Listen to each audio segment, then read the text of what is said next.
Today's question comes from Paul. Kristen Paul asks, who has the best chance to start at defensive line for week 1? I mean, I think it's obviously Chase Young, right, Yeah. is going to be out there. I think Granderson will be the other guy. You Hmm. go to the inside. It's a good question. Going to the inside, they brought in the big man, so I got to think he's going to be starting there. And the three tech spots, I think up for grabs. What I'm talking about. There's multiple alignments here though Yeah. too. So, but I mean, I think in the 3-4 look, or I'm sorry, the 4-man front look, which will primarily be in, I would have to guess the other three tech spots probably, or the three tech spot is probably Brzee. Brzee, So yeah. yeah, Okay. and Godchow at the nose. Yeah. So I would expect those guys to get the most snaps week 1 out of that type of alignment. Looking at it the other way, I don't know. I don't know who they see as their 3-4 ends. In the base package. Again, I think it's Godchow at the nose. Maybe Braziz at one of them, and the other one's up for grabs. I don't know. Who I don't had know. I don't know who they're going to try to put on those ends. Yeah, that's the thing. Like who has the speed but also the size to make all of that happen at that other edge. And also I'm not thinking, you saw Cam Jordan's resurgence at the end of the season under Brian Young. What does that even look like now in this new front? Yeah, I mean it's a great question. Got to really kind of see how they want to utilize them. Obviously, I think he showed that there's gas in that tank. That battery's not dead. Yeah. So we'll see. We'll see how it comes together. I think he's just got to show that he can be effective within it, and I think it is going to be beneficial to him that he's going to show up and probably be competing for the position that he's going to play instead of trying to make a position switch or go inside or whatever. I think they're probably going to use him at that spot. Maybe he's one of them. I don't know who they see is Yeah. those 3-4 ends though, and I don't know who they see as the stand-up passer. I'm guessing it'd probably be Chase Young and Grando in those spots. Cam's probably at one of those spots. I don't think he'd be a 3-4 end. So I don't know. Is it? I mean, Saunders. That doesn't feel like it. I don't That's know. yeah, I don't that know who it would be. Is it Broughton? Like I don't know who they're gonna try to get at that other spot. I don't know. right. I mean, like you just don't know. You see the pieces that they bought back in Saunders and in Shepard, and then you also Maybe look it's at Shep. Maybe it's Shep. I think it might be Shep. I'll put my money on Shep. you putting your Uh, money on ba- Shep. First down base defense. Yeah, I got money on Shep being out there at one of the men's spots. I think. Week 1, sure. Week 5, I don't know, because you got to go through the trials and see how that works and what that looks like. And, if it's battle tested, see what happens in there. Even with those other players, fast forwarding a couple weeks now to OTAs, seeing what they look like, seeing who put on size, seeing who got faster, seeing who got more, power ability worked on, shoring up some of those things and closing up some of the holes that they had in their game or in their size to tailor to fit this Brandon Staley defense and what he wants to see. Those are things that I'm curious about because it's just a whole lot of I don't know. They still have Christian Boyd. You got to see what he still has in the tank. Isaiah Foskey, somebody who's still on the roster. I mean, I would like to see something happen. Now that's on him to make it happen, but I would like to see something happen. Yeah, and just for people that aren't totally familiar with the differences between these things. So it's different when we're talking about an end and a 3-4 like that. Those are kind of different than what you would think of in a 4-man front. The 4-man front. A lot of times you'll see somebody line up, to the outside shoulder of the tackle or even all the way over, basically where the tight end Tight is. end, yeah. Whereas in this one you're more lined up typically in a traditional 3-4 front. You can obviously have different types of alignments, and we've seen the Saints use different types of alignments. But in the most basic sense, a lot of times you're lined up is like what they would call a 5 tech, which puts you right over the tackle. And in the old school 3-4, it would be a 2-gap scheme. So like you'd be responsible for kind of like staying put and reading and then kind of going where you need to go in either one gap or the other. The Staley defense uses more of a gap and a half where it's like you have your primary responsibility and you can shut off to something else. So it's not as limiting for those guys up front. In the 2-gap scheme, it's kind of more limiting, and really your responsibility a lot of times is just kind of to eat things up, like in the old school 3-4 front. Is kind of just eat things up in the front so that your linebackers can flow.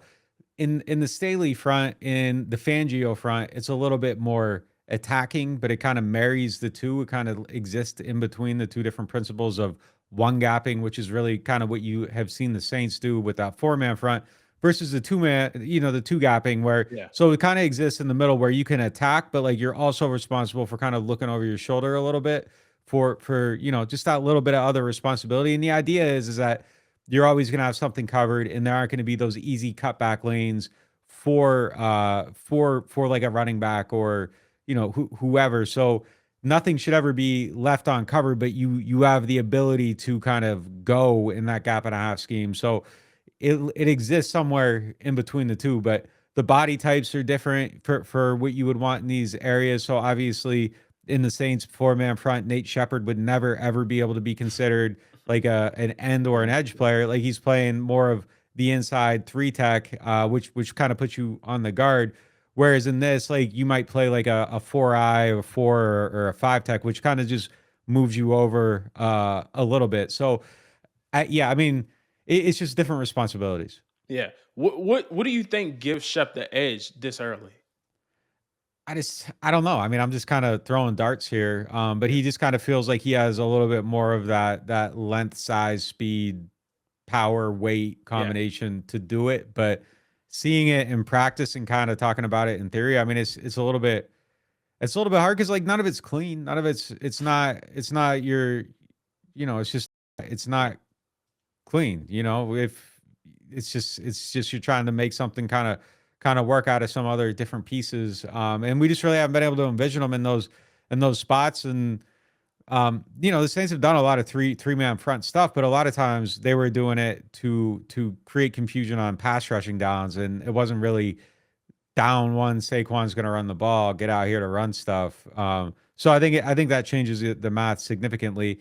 Saints were doing it a lot of times on third downs just so that they could disguise where that fourth pass rusher was coming from. So they'd put 3 on the line and kind of like muddy up that picture in the front, get a Yeah. lot of guys there, kind of have the linebackers standing on the line. The edges kind of standing on the line. Sometimes the edge would drop and DeMario would go. Sometimes DeMario would drop and the edge would go. Sometimes the safety would go and you get, somebody dropping into a zone blitz, so to speak. So Cam dropping back there trying to make a play on a ball in coverage, maybe cut off the crosser that a lot of times the safety would do there. So like you have just somebody else filling it. So like the quarterback's trying to read the picture a little bit and it's not opening up, obviously like right away at it. So the Saints would do that to kind of create that, but it was still within the principles of a normal like type of front. It Front. wasn't Yeah. it wasn't yeah, it wasn't the 3-man front that you'd see on a first down where you're worried about the gap and a half and how you're going to hit the cutback lanes and all that. That was really more about pass rushing.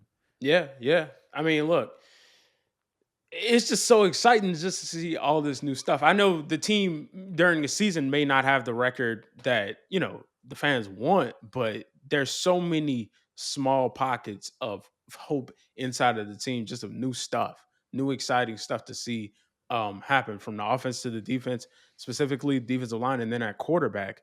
Those are exciting. So I'm ready, man. I'm ready. I'm Me too. ready to see Me it. too. I'm Yep. ready to see it. Just quickly before we get out of here, you wrote something up on Keenan Allen yesterday. Is there any update on the receiver? We saw George Pickens move in a trade earlier today from Pittsburgh to Dallas. Anything could happen at receiver? Nothing never seems to really work out to the way the Cowboys want it to, because like they never really like win. They've been good obviously Yeah, multiple times, but like it's never ultimately paid off. But they make all the moves everybody wants like right. their team to make. Like they just make all the fun moves. Yeah, nothing really on Keenan Allen. The thing I wrote was just really more about like the theory of football, and there's just like a prevalent thought process all the time about like this guy's a slot receiver, this guy's this guy's that. I mean, like it's not 2007 anymore. Keenan Allen playing in the slot the last couple of years, last 4 or 5 years, primarily, well, not even primarily. It's more about like a 50% split. That does not make him a slot receiver, so to speak. Like he's had 7,000 yards in his career on the outside, like 4,000 on the inside. He's 6'2". He's a possession receiver. He can line up outside. Like it's like Cooper Kupp plays a lot of his snaps in the slot for the Rams. He's not a slot receiver though. To me, that doesn't. He's not somebody that I say this guy can only play in the slot because he's played a lot of his snaps in the slot. Yeah. Again, going back to like 2007 when Wes Welker was coming in the league, you could put a 5'8", 5'7" guy in the slot, and he would be quick and he would dominate because he was able to get on these matchups with linebackers and like hulking strong safeties who didn't know how to cover. Yeah. And yeah, and you just beat them on a little whip route or something. Like you aren't even trying to beat them in a foot race because those guys are going to probably ultimately end up being like faster. And if you're 5'8", you got to create insane separation if you're trying to go up the seam. But so like you hit them on like a little, whip route, little cross or whatever. Yeah, shifty things. And you could just go to the combine and take the guy that had the fastest 3-cone time, put him in the slot, and he would eat. And yes, those players, Danny Amendola, Danny went out to the Z a lot, but the game's changed. But like the Wes Welkers of the world, these little guys that played in the slot, they were only slot receivers. And there's still a couple of them in the league. It's not completely obsolete, but for the most part, it kind of is. And they are only slot receivers. But like Keenan Allen, even if he played 100% of his snaps only in the slot, like there's no way you can watch that player and say that he is only a slot player. Yeah. Yes, he's 6'2". Like Keenan Allen can get open on the outside. Like it's just so yeah. I mean, that was just kind of the thought process behind it. Like, and look, I don't think it matters like where it comes from. Like the Saints just need a possession receiver. He doesn't have to be 6'6". He doesn't have to be like he just needs to be somebody that can make tough catches and possess the football. And that's really what I feel like they need right now. So it wasn't really about Keenan Allen. Like somebody we had talked about it on the last show, and I don't know who. It might have been you. I don't know who it was. Yeah. It wasn't you, but like I don't know who it was. But it's like somebody said something to me. He's like, where would he fit in? I'm like, you just put him on the field. Like, what are you talking about? Where does he fit in? Put him like, out there. Yeah, put him out there. Tell him put his hands up. That's what it is. Like if you gave Kellen Moore and Doug Nussmeier Keenan Allen and they couldn't figure out how to use him, but like, look, furthermore, I don't really feel like the Saints have a guy that even plays in that position. Like it's not Chris Olave. Chris Olave's mostly been on the outside. It's absolute the biggest problem with Brandon. But like Olave can move inside. I just don't think like it's just not like even if Wes Welker dropped from the sky and worked in today's game, like there is a clear spot for him to fit in. Yeah. Brandon Cooks has been the weirdest player in it was baffling to me when he first got here because you would watch him at Oregon State and like he would return the ball. It looked like there was like all kinds of like shiftiness, but like he got to the league and it turned out he was like really more of a straight line, like mechanical type route runner and like that kind of like movement skill on the inside just really wasn't what it was supposed to be. Now, granted, I think there's ways that you could scheme him up to get open from the slot, and I expect him to play in the slot some, but he's played like for a player of his size, stature, if you just pulled up the draft profile that they have on NFL.com, it shows all the combine stuff and that you would look at it and you'd be like, oh, this guy would like probably be pretty good on the inside. No, it's just not. But look, get him out there. the bigger point is like I don't think that exists anymore. Like the game has just changed. Like people are specialized in covering the slot now, so it's just kind of like, can you play receiver?